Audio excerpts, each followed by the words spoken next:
Okay, GangStalking, by definition, is very likely a disinformation term created by U.S. intelligence agencies. It refers to the intense, long-term, unconstitutional surveillance and harassment of a person who has been designated as a target by someone associated with America's security industry. Yeah, sorry for my English, by the way, but we'll get through this. Such operations have nothing to do with criminal gangs.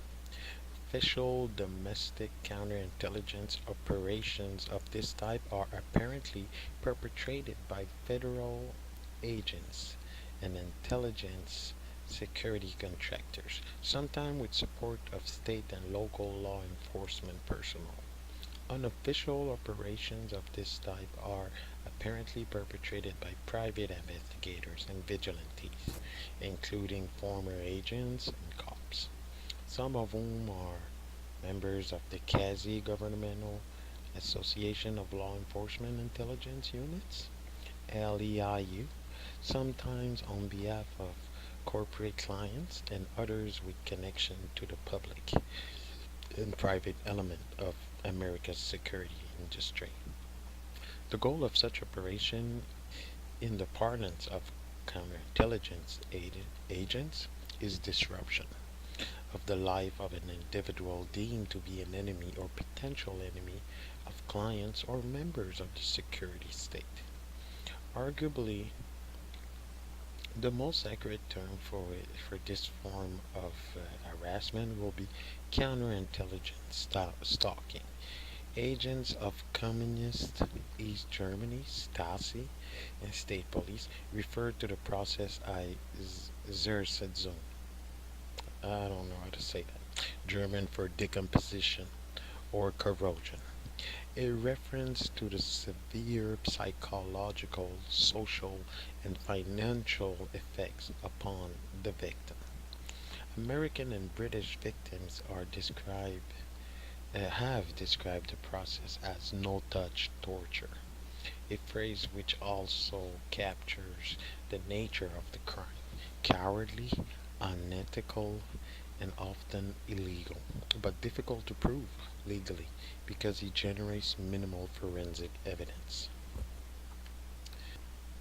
Tactics include, but are not limited to, slander, blacklisting, mobbing. This is intense organized harassment in the workplace. Also, black bag jobs, that's residential break-ins. Abusive phone call, computer hacking, framing, threats, blackmail, vandalism, street theater. This is staged physical and verbal interaction with minions of the people who orchestrate the stalking, harassment by ignorance, and other forms of bullying. Both facts and the geographical distribution of relevant published news reports suggest that such stalking is sanctioned and in some cases orchestrated by federal agencies. However, news reports, credible anecdotal information, and my own experiences indicate that such stalking is also sometimes used unofficially for personal and corporate vendettas by current and former corrupt employees of law enforcement and intelligence agencies, private investigators, and their clients.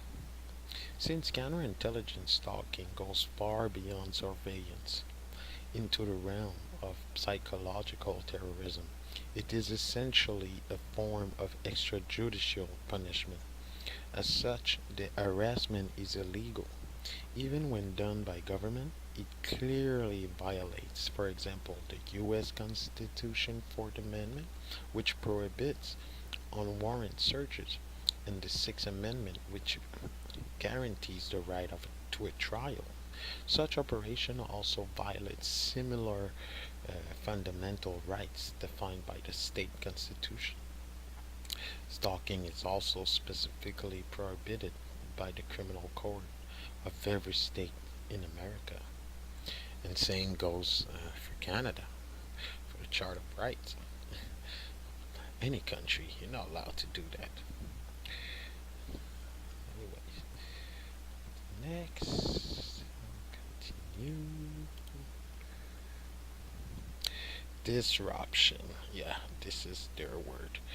In the parlance of counterintelligence agents, is a strategy for neutralizing an individual or group believed to pose a potential threats to the clients or member of the security agency. For example, if there is no legal basis for arresting and prosecuting someone, an assassination is not a legal or practical option. An alternative is a long term campaign of intense surveillance and harassment. The goal, at least ostensibly, is to limit the person's potential to create trouble. This is done by keeping him and on or her distracted, agitated, and preoccupied with various challenge and provocation, by undermining the individual's social and professional relationship, and by otherwise interfering with the person's life in various ways. Disruption operation often involve tactics which are illegal but difficult to prove. These tactics include, but are not limited to, overt surveillance, stalking, slander, blacklisting, mobbing.